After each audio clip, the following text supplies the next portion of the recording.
Welcome back. जैसा मैंने promise करा था कि अभी आपको एक एनिमेशन दिखाऊंगा जो आपको लॉ ऑफ रिफ्लेक्शन और प्लेन मिरर से जो इमेज बन सकता है उसके लिए, ठीक है। तो पिछले क्लास में जस्ट हमने सिंपल देखा था कि रिफ्लेक्शन क्या होगा, लॉ ऑफ रिफ्लेक्शन हम कैसे बता सकते हैं और रेगुलर और इरेगुलर रिफ्लेक्शन क्या होता है। हमें सिर्फ रेगुलर रिफ्लेक्शन के बारे में, उसी के इमेज फॉर्मेशन के बारे में देखना है, ठीक है, क्योंकि हाईली पॉलिश्ड सरफेस के बारे में हम स्टडी कर रहे हैं, ठीक है। यहाँ पे आप देखो कि एक प्लेन है, प्लेन मिरर है, ठीक है। ये एक प्लेन मिरर रखा हुआ है, ठीक है। ये मिरर है और प्लेन मिरर है। यहाँ पे इसको आप ऑब्जेक्ट कह सकते हो, ठीक है। इसको क्या कह सकते हो आप? ऑब्जेक्ट कह सकते हो। और ये जो पोर्शन है ये है इमेज, ठीक है। अब सबसे पहली बात, जो जो चीज़ें आपको सीखना है इस एनिमेशन में, जो अभी हम इसके बाद प्ले करेंगे, कि जैसे कोई लाइट है, सन रेज है, और सन रेज कहीं से, यदि यहाँ से सन रेज आई है, ठीक है। सपोज करो कि यहाँ से एक सन रेज ऐसे आई, यहाँ से सन रेज आई। सबसे पहले आप ऑब्जेक्ट हो, आप पे सन रे इंसिडेंट करा, आपकी वजह से यहाँ पे रिफ्लेक्शन हुआ, ठीक है। तो ये पहला रिफ्लेक्शन यहाँ पे हो गया और ये मिरर रिफ्लेक्ट वापस करेगी, तो अब आप उसको देखोगे तो यहाँ पे डबल रिफ्लेक्शन हो गया। तो अक्सर आपसे कोई पूछता है कि जो प्लेन मिरर में इमेज आप देख रहे हो वो सिंगल रिफ्लेक्शन का एक रिजल्ट है या मल्टीपल रिफ्लेक्शन का रिजल्ट है, तो आपका आंसर होगा कि ये मल्टीपल रिफ्लेक्शन का रिजल्ट है, ठीक है। अब हम थोड़ा रे डायग्राम यहाँ पे बना लेते हैं, ठीक है। अच्छा, दूसरा चीज़ आप यहाँ पे ऑब्जर्व कर सकते हो कि जो हाइट आपका है सेम हाइट आपके इमेज का भी है, लेकिन आप देखो इस साइड ये दिख रहा है, मतलब आपकी तरफ से जो राइट है वो उसकी तरफ से ये लेफ्ट बन चुका है, ठीक है। इसी को हम लेटरल इन्वर्जन कहते हैं। क्लियर हो गया कि इस तरह का चीज़ आपको उल्टा दिख रहा है, तो लेटरल इन्वर्जन है। आप जितना डिस्टेंस आगे खड़े हो, इमेज आपको उतना ही डिस्टेंस पीछे दिखेगा, ठीक है। तो ये चीज़ आपको 3-4 चीज़ें इसमें देखने को मिला। इसका हम रे डायग्राम एक बार बनाते हैं, ठीक है। तो रे डायग्राम हम इसका यदि बनाएंगे तो मान लें कि ये जो लड़का है उसको हमने ऑब्जेक्ट मान लिया, ये ए बी, जिसका हेड जो है वो ए है और जो टेल है, और या हम कह सकते हैं पैर जो है वो आपका बी है। ये ए और बी को हमने बॉय मान लिया जो h0 हाइट का है, ठीक है। अब क्या होगा, यदि इसका इमेज फॉर्म करना है तो हमें लॉ ऑफ रिफ्लेक्शन को फॉलो करना पड़ेगा। हम हमेशा पॉइंट वाइज इमेज को बनाते हैं, इसको सीखना, ठीक है, क्योंकि ये चीज़ आपको स्फेरिकल मिरर में भी काम आएगा, ठीक है। आगे जितने भी आएगा इमेज फॉर्मेशन, लेट्स से कि हमने इस पॉइंट को सपोज किया, मानते हैं कि हमने थोड़ा सा ऐसा करते हैं, कलर चेंज करके हम चीज़ों को ले लेते हैं ताकि आपको दिखे बढ़िया से। जैसे मान लिया कि हमने इस पोर्शन को चेंज किया,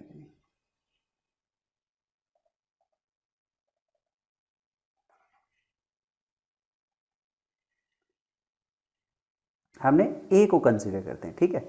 ये ए है, ए का हमें सपोज करो कि इमेज बनाना है, तो हमारे पास कई सारे रेज से हो सकता है, हम 2 पार्टिकुलर रे को लेंगे। जैसे सपोज करो कि यहाँ से एक रे ऐसे जाती है, ये पॉइंट ऑफ इंसिडेंस हुआ, और नॉर्मल पे ये चूंकि नॉर्मल के लॉन्ग आई है तो वापस ऐसी चली जाएगी, तो इसका मतलब रिफ्लेक्टेड रे वो यहीं पे होगा। क्लियर हो गया? जो पहला रे हमने देख लिया। यदि दूसरा रे, सपोज करो कि मैं इसको मानता हूं, लेट्स से, ठीक है। तो यहां से यहां पे पॉइंट ऑफ इंसिडेंस ये हो गया, पॉइंट ऑफ इंसिडेंस ये हो गया, तो यहाँ पे नॉर्मल हम देखेंगे तो ऐसा होगा, तो रिफ्लेक्शन जो होगा वो इधर की तरफ होगा, ठीक है। ये रे इधर की तरफ जाएगी आफ्टर रिफ्लेक्शन। अब मुझे बताओ, आफ्टर रिफ्लेक्शन एक ये है और एक ये रे है आफ्टर रिफ्लेक्शन, आपको लगता है कि ये आगे जाके कहीं पे भी मीट कर पाएगी आफ्टर रिफ्लेक्शन? नहीं, ये कहीं पे भी आगे मीट नहीं कर पाएगी। तो हम इसे पीछे ड्रॉ करेंगे, अच्छा यहाँ से आते नज़र हमें आ रहा है, ऐसा फील हो रहा है, तो हम कहेंगे कि ये जहाँ से आ रहा है ये ए का एक तरह से इमेज बन गया ए डैश कह लीजिए, जो ई से यहाँ पे रिप्रेजेंट किया गया है। Got it. हम इसको बाकी रे से भी बनाते, क्योंकि हमने आपको बताया था पहले भी कि इमेज फॉर्मेशन सिर्फ 2 रे से नहीं होता, मल्टीपल रे से होता है। यदि मैं, आप सोचो, यदि इसको ये इंसिडेंट रे मैं मानता, ये इंसिडेंट रे है, यहाँ पे नॉर्मल क्या हो जाएगा, ये हो गया। इस थीटा एंगल पे ये इंसिडेंट हुआ है तो थीटा एंगल पे ये वापस जाएगी, तो ये रे वापस जा रही है। अब ये रे जो वापस गई है ये आफ्टर रिफ्लेक्शन है, तो या तो ये रे को देखो, ये रे को देखो, आपको दिखेगा कि आगे जाके कहीं पे भी ये रे और ये रे मिलने को तैयार नहीं है, नहीं ये है। लेकिन पीछे आप ले जाओगे तो उसी पॉइंट से आता नजर आएगा, तो हम इसको कहेंगे इमेज हो गया। तो इस तरह से ए पॉइंट का इमेज ए डैश यहाँ पे बन गया। अब आप सिलेक्ट करोगे दूसरा पॉइंट, तीसरा पॉइंट, चौथा पॉइंट, पांचवा पॉइंट, और उसके कॉरस्पॉन्डिंग आप इमेज यहाँ पे ड्रॉ करते रहोगे तो ये सब इमेज मिलेगा। इस तरह से ये जो लड़का था उसका इमेज यहाँ पे बन गया। सेम हाइट का बन रहा है, ये वर्चुअल है। वर्चुअल क्यों है? क्योंकि यहाँ पे एक्चुअल रे आफ्टर रिफ्लेक्शन कट नहीं कर रही है, कन्वर्ज नहीं कर रही है, ये किसी पॉइंट से डाइवर्स होता फील हो रहा है। ठीक है, तो हम इसको कहेंगे वर्चुअल। इमेज हो गया, वर्चुअल हो गया। क्या उल्टा इमेज बना है? सीधा इमेज है, तो हम इसलिए कहेंगे ये क्या है, इरेक्ट है। क्लियर हो गया? वर्चुअल है, इरेक्ट है, सेम हाइट का है, सेम हाइट का है। ठीक है, और लेटरल इन्वर्जन हमें यहाँ पे दिख रहा है कि इसका जो है साइड चेंज हो गया है, रोटेट्स ऐसा हो गया एक से, तो ये लेटरल इन्वर्जन में हो गया। क्लियर हो गया? तो यही रे डायग्राम। तो जब भी आपको प्लेन मिरर से रे डायग्राम बनाने को आए तो ये कर सकते हो। अब हाँ, एक और चीज़, आप यदि इस ज्योमेट्री को सॉल्व करोगे तो आपको दिख जाएगा, ज्योमेट्रिकली यदि आप इसको सॉल्व करोगे तो आपको दिख जाएगा कि इसमें 2 ट्रायंगल्स सिमिलर है और इक्विवेलेंट ही है। जैसे ये हाइट को यदि आपने लिया, इस पोर्शन को लिया और इस पोर्शन को आपने लिया, ये थीटा है तो आपको ये भी थीटा ही दिखेगा। ठीक है, ज्योमेट्रिकली आप वेरीफाई कर सकते हैं। और ये ट्रायंगल एक्चुअली में सेम ट्रायंगल हो गया, इक्विवेलेंट ट्रायंगल हो गया। तो आपको दिख रहा है कि ये वाला हाइट और ये हाइट बराबर है, ये एंगल बराबर है, तो ये और ये भी बराबर होगा। मतलब कि जितना फार आप अवे में मिरर के खड़े हो, उतना ही बिहाइंड मिरर में आपका इमेज बनेगा। सपोज करो कि ये 6 मीटर पे आप खड़े हो इस मिरर से, तो 6 मीटर इधर ही हो जाएगा। अब सपोज करो कि अभी मैं आपसे पूछता हूँ कि अच्छा आपका इमेज और आपके बीच में कितना डिस्टेंस है, तो कितना हो जाएगा? 12 मीटर। क्लियर? मिरर और इमेज के बीच में 6 मीटर है। क्लियर? अब यदि मैं आपसे कहता हूं कि अच्छा तुम टहलो और थोड़ा सा मिरर के नज़दीक आ जाओ, मतलब आप इधर को मूव करने को मैं कहूं, तो क्या होगा? ये इमेज इधर की तरफ मूव कर जाएगा। क्लियर?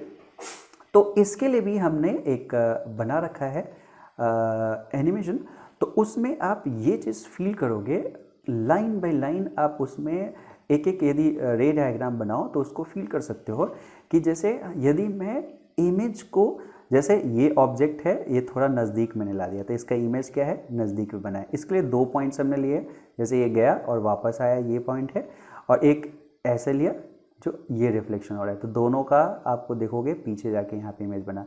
यदि ये यहाँ रहता तो यहाँ पे इमेज बनता, यदि यहाँ रहता तो यहाँ पे इमेज बनता, तो इसको एक एनिमेशन में दिखा दिया गया है। तो इसलिए अब जो एनिमेशन मैं चला रहा हूँ, आप क्या करो, उसको ध्यान से रिपीट कर करके देखो, और जो मैंने सिखाया वो ऑब्जर्व करने की कोशिश करो उसमें से। ठीक है, क्योंकि एनिमेशन के बाद में मैं कुछ क्वेश्चंस पूछूंगा जिसका आपको जवाब देना है यही। ठीक है, ओके, तो लेट्स सी द एनिमेशन।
कि मेरे ख्याल से आपने एनिमेशन देख लिया होगा।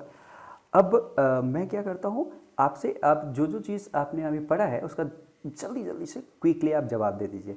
जैसे कोई कहता है what is reflection of light, answer है आपके पास? कोई अभी तो आपको सिखाया था कि किसी एक मीडियम में लाइट आई, किसी पॉलिश सरफेस पे यदि वो इनकमिंग है तो उसका मोस्ट पार्ट उसी मीडियम में वापस चला जाता है, उसे हम क्या कहते हैं? रिफ्लेक्शन ऑफ लाइट कहते हैं। What happens when the ray of light falls normally to the surface of mirror, same back चला जाता है, ठीक है, क्योंकि इंसिडेंट एंगल 0 और रिफ्लेक्टेड एंगल 0, इसका भी आंसर हो गया।